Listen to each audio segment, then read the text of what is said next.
All right, so I picked up these 100-foot long lights, and I want to show you exactly how they work. So the lead cord from the plug kind of snakes around there, and I would say it is from there, I don't know, I'll call that 8 feet or so. And then you have your first bulb, and the bulbs are spaced just under every 2 feet. So you've got these bulbs. So this is one strand. So from here all the way down, this is a single strand, okay? And the bulbs are plastic and they just twist in and out. So single strand from there all the way down to here, and still going to there.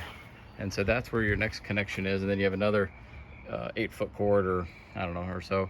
And then my second strand runs all there, and it goes all the way out to down the fence. So all in all, very happy with these things. They dim really well, and there's no change in intensity from the first bulb to the last bulb. So, and it rained today, so these things are still working. Love them.